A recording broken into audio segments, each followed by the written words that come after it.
Hola, mi nombre es Mariano Dusort y en esta cápsula explicativa vamos a abordar una serie de acontecimientos clave que tiene un impacto directo en el devenir de la transición energética como un tema de agenda internacional de nuestro tiempo, teniendo en cuenta fundamentalmente dos acontecimientos clave. En primer lugar, la conferencia de Santa Marta y por otra parte los SB 64, es decir, las negociaciones de los órganos subsidiarios de la Convención Marco de Naciones Unidas sobre Cambio Climático, que se realiza anualmente en la ciudad de Bonn, Alemania, en el mes de junio. En este sentido, lo que vamos a realizar es un análisis sobre dos variables a tener en cuenta respecto de la transición energética, lo cual es el contexto o el marco geopolítico, por una parte, y por otro lado, teniendo en cuenta también cómo la crisis del multilateralismo viene afectando este desarrollo o el devenir de esta cuestión de particular relevancia. En este sentido, lo que tenemos que considerar en particular es que el año 2026 inició con una serie de intervenciones armadas por parte de Estados Unidos en países petroleros claves del contexto energético mundial. Nos referimos en particular al caso de Venezuela y fundamentalmente a la guerra de Irán, que viene teniendo una serie de consecuencias y impactos muy desfavorables para la dinámica económica mundial. Nos referimos fundamentalmente al hecho de que ha aumentado, ha tenido una espiral de aumento creciente del precio de los hidrocarburos, de los combustibles fósiles, desde el inicio, digamos, de estas conflagraciones que se han dado en Medio Oriente. Lo cierto es que debemos analizar esta situación en particular en el marco, un marco un poco más amplio, y nos referimos específicamente a el año 2022 con el inicio de la guerra ruso-ucraniana, que también lo que ha demostrado es que a partir específicamente de ese momento es que lo que observamos es una serie de subidas y de leves disminuciones del precio internacional de los combustibles fósiles, pero que ha provocado una situación inflacionaria que ha tenido consecuencias muy desfavorables para la seguridad energética y también para la seguridad alimentaria de la gran mayoría de los países del mundo, porque,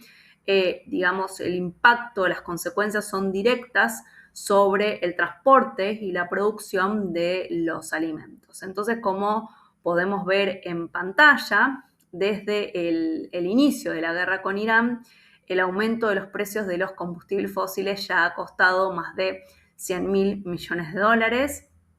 y esto refuerza la narrativa de que la dependencia de los combustibles fósiles es un gran riesgo para la seguridad y para el desarrollo a nivel mundial. Es decir, hay un nexo directo y justamente lo que se pone sobre el tapete es cómo lograr o cómo alcanzar esta prosperidad sin estos combustibles fósiles. Bueno, y acá al respecto, justamente es que conectamos con el caso de el proceso de Santa Marta. Esta primera conferencia que se realizó en abril de 2026 para la transición más allá de los combustibles fósiles. Esta primera conferencia fue el producto directo de la COP30 que se realizó en Belém, en Brasil, que tuvo a Brasil como país anfitrión de esta conferencia de las partes, y que se anunció en el plenario de cierre de la conferencia de las partes, de algún modo como una forma de poder trazar y de poder incluir dentro de la agenda internacional justamente la temática que atraviesa a esta cápsula explicativa, es decir, cómo alcanzamos una transición más allá de los combustibles fósiles. Lo cierto es que en el final, la declaración final de la COP30 no incluyó un lenguaje que estuviera vinculado a este tipo de narrativa que fue, digamos, muy batallada por algunos países desarrollados y principalmente por Colombia como país vocal de América Latina para alcanzar este tipo de política y de inclusión y de compromiso dentro de la declaración final de la COP30. No obstante, más allá de este resultado un poco amargo, lo cierto es que se anuncia esta primera conferencia a realizarse en Santa Marta por una parte y por otro lado la confección, el desarrollo de la hoja de ruta global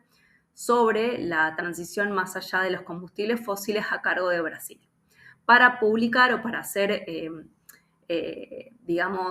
emanada en el año 2026. Lo cierto es que durante el proceso de Santa Marta, o esta primera conferencia que tuvo a Colombia y a Países Bajos como los países anfitriones,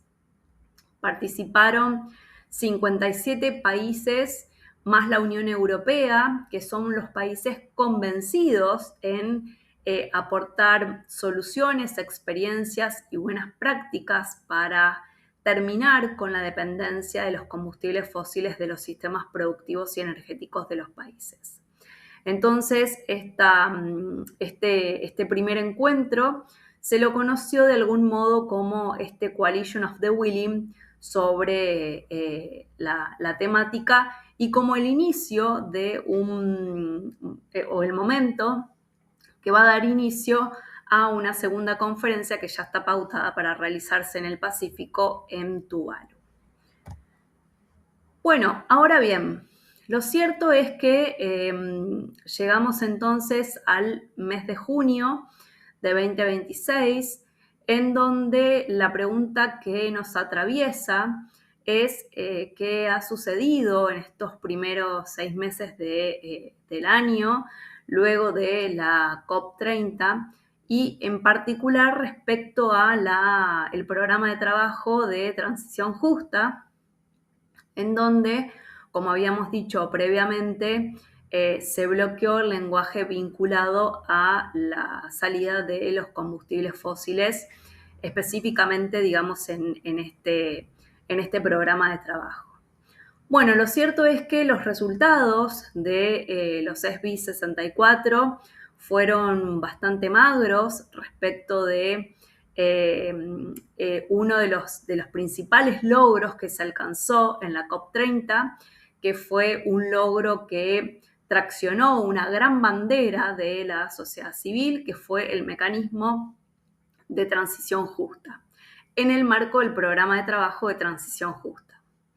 El objetivo para los SBIs había sido justamente iniciar el proceso de operacionalización de este mecanismo, pero las negociaciones se mantuvieron paralizadas gran parte del tiempo de estas 2 semanas en que transcurrieron. Eso por un lado. Por otro lado, la presidencia de la COP30, en este caso Brasil, mostró algunos avances sobre, el desarrollo de la hoja de ruta global sobre la transición más allá de los combustibles fósiles, y aquí marcó específicamente la diferencia con el proceso de Santa Marta al dar a conocer que ha recibido más de 100 propuestas de diferentes países. Y por último, tener en cuenta que previo a la COP31, que se va a estar desarrollando en Antalya, en Turquía, la copresidencia de esta próxima COP que está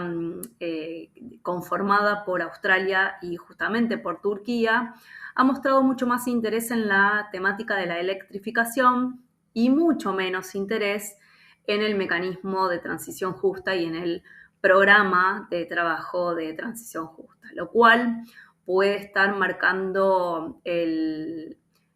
pulso de lo que van a ser los próximos meses, en donde justamente la electrificación es una temática que puede llegar a tender puentes entre aquellos países más dependientes de los combustibles fósiles por ser países productores y aquellos que están convencidos en que la salida o la disminución y eliminación de la dependencia fósil es el camino a seguir, porque justamente la electrificación no se pregunta por las fuentes, no cuestiona las fuentes, pero digamos, acá la cuestión fundamental es justamente comenzar o seguir abonando las discusiones sobre que el camino a seguir o el camino para poder evitar este overshoot del 1.5 grados es justamente el camino hacia la transición energética justa de la mano de las renovables. Muchas gracias.